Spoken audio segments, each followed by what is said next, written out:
नमस्कार, आप देख रहे हैं जनभावना टाइम्स और मैं हूं शंकर दत्त पंत। नजर डाल लेते हैं हिमाचल प्रदेश की खबरों पर। हिमाचल प्रदेश में विधानसभा चुनाव का ऐलान हो चुका है और नामांकन भी शुरू हो चुके हैं। बुधवार को मुख्यमंत्री जयराम ठाकुर ने भी विधानसभा चुनाव को लेकर नामांकन भरा।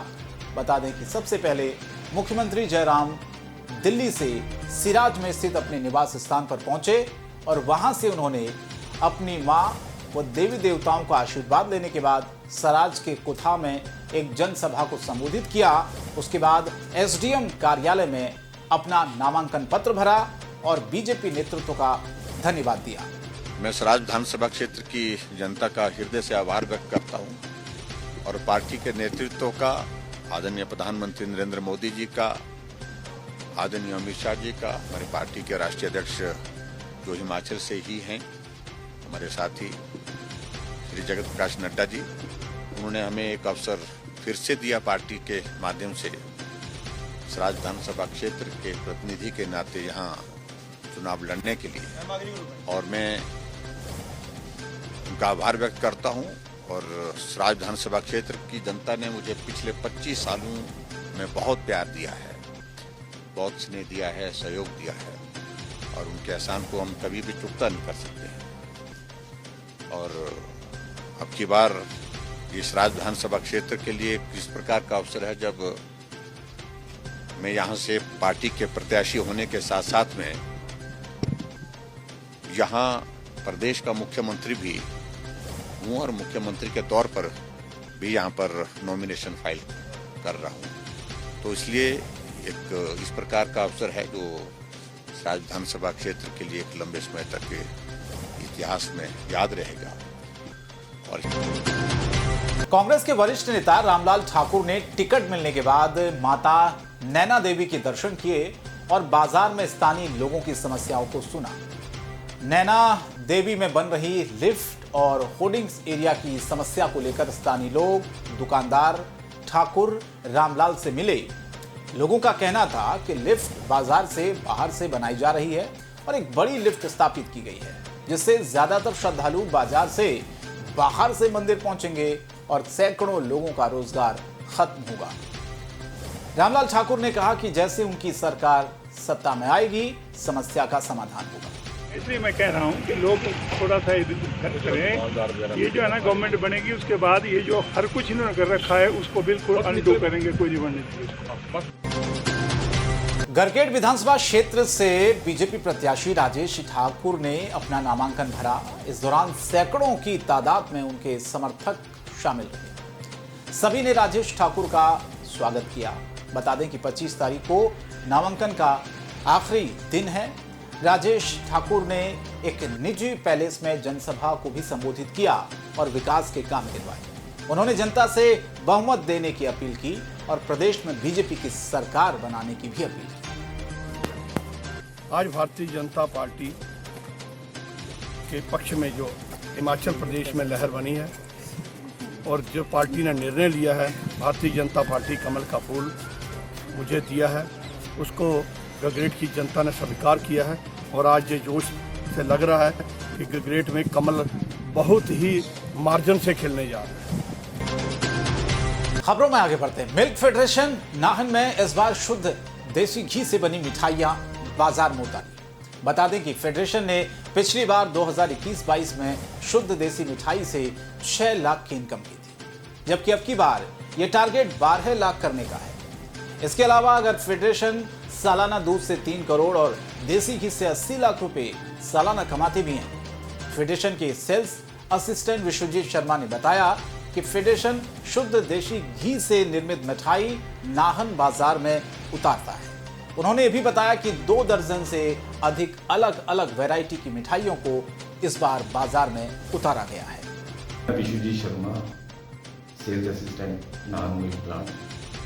और इस बार जो हमने अपनी शुद्ध देसी घी से बनी हुई मिठाइयाँ हमने मार्केट में उतारी हैं और करीबन 25 से 30 क्विंटल के बीच में हमने इसका टारगेट रखा है नाहन शहर में। और हमने इसमें मेन जो हमारी मिठाइयाँ आती हैं, जैसे चना बर्फी है, कोकोनट बर्फी है, पंजीरी हमारी बड़ी अच्छी चलती है, पिन्नी ये सारी शुद्ध देसी घी की मिठाइयाँ हैं और हमने नाहन में करीबन 7 से 8 काउंटर लगाए हैं इसके पूरे नाहन शहर में, जिसमें हमारे 2 मिल्क बार भी हैं, एक नाहन चौहान में और एक दूसरा SFB हॉल पे, और उसके अलावा माल रोड पे है हमारा, कच्चा टैंक में है,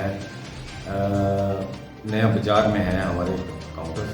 तो इस बार हमारे को काफ़ी अच्छी उम्मीद है कि इस बार काफ़ी अच्छी सेल हमारी मिठाइयों की होगी, क्योंकि बाज़ार में जो है वो इतनी खास मिठाइयाँ नहीं मिलती और उनमें मिलावट का खतरा ज़्यादा रहता है, तो इसलिए लोगों को भी हमारी मिठाइयों पे काफ़ी विश्वास है।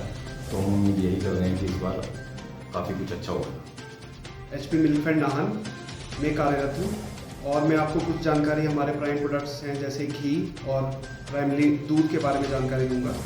जो हमारा घी है वो शुद्ध देसी घी है, ये देसी गाय से निर्मित होता है और इसकी सालाना जो विक्रय है वो लगभग 15 मीट्रिक टन के करीब होती है, जिसका आप एनुअल टर्नओवर बोल सकते हैं 80 लाख के करीब होता है।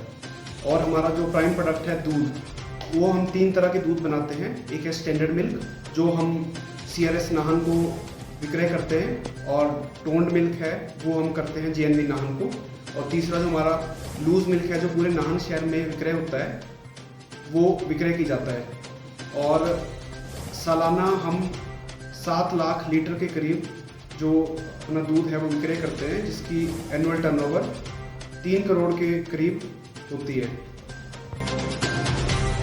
केंद्रीय समिति अध्यक्ष डॉक्टर अमित चंद कमल ने कहा कि इस साल गिरिपार के सोनहाट, शिलाई, संगड़ा, राजगढ़ व रेणुका जी में हुए सम्मेलन में लिए गए फैसलों के मुताबिक इस विधानसभा चुनाव में समिति बीजेपी को समर्थन करेगी। उन्होंने कहा कि गिरिपार के तीनों कांग्रेस व बीजेपी विधायकों के अलावा लोकसभा MP जैसे वरिष्ठ नेताओं की मौजूदगी में समिति ने फैसला किया था कि मांग पूरी होने की सूरत में इस चुनाव में प्रदेश व केंद्र में सत्तासीन बीजेपी को समर्थन किया जाएगा। 55 साल पुरानी इस मांग को लेकर हाटी समिति ने इससे पहले कांग्रेस शासनकाल में भी ऐसा निर्णय लिया था, लेकिन उस दौरान केंद्रीय मंत्रिमंडल से मंजूरी मिलना तो दूर, RGI में रजिस्ट्रेशन तक क्षेत्र के आला नेता नहीं करवा सके थे। जब से हमारा केंद्रीय मंत्रिमंडल ने हाटी को ट्राइबल स्टेटस ग्रांट किया है, उसके बाद हमारी गतिविधियां जन जागरण की है और ठहस की है। हमने बात सरकार को भी और राज्य सरकार का भी धन्यवाद करना है, विशेष रूप से माननीय मुख्यमंत्री और माननीय गृह मंत्री का। और हमारी ये कमिटमेंट थी मुख्यमंत्री के साथ भी कि जो केंद्रीय समिति की जो हमारा काम करेगा वही हमारे बोर्ड का आधार होगा। तो मुख्यमंत्री ने हमारा कार्य किया है और हमारी एक मुख्यमंत्री के साथ ये एक कमिटमेंट थी गवर्नमेंट के साथ कि इलेक्शन से पहले ये मंत्रिमंडल से थ्रू होना चाहिए। तो मंत्रिमंडल से थ्रू हो गया है और आगे की जो वैधानिक प्रक्रिया है, ये पूरी प्रक्रिया जो है जिसको हम लेजिस्लेटिव प्रोसेस कहते हैं, पूरा होना चाहिए ताकि किसी प्रकार के जो है न्यायालय के इस किसी प्रकार की उससे बाहर रहे। राजगढ़ सोलन सड़क पर नगर पंचायत कार्यालय राजगढ़ के पास एक दर्दनाक हादसे में एक व्यक्ति की मौत हो गई। हादसा उस वक्त हुआ जब एक निजी बस सोलन से राजगढ़ आ रही थी। जानकारी मिली है कि शख्स जल शक्ति विभाग में काम करता था। वो नगर पंचायत कार्यालय के पास पैदल चल रहा था और उसी दौरान हादसा हो गया। घायल को तुरंत अस्पताल लाया गया, लेकिन डॉक्टरों ने उसे मृत घोषित कर दिया। हादसे की सूचना मिलते ही स्थानीय विधायक मौके पर पहुंची और परिजनों को सांत्वना दी। हिमाचल प्रदेश की खबरों में आज के लिए इतना ही। जनभावना टाइम्स पर खबरें जारी रहेंगी। नमस्कार।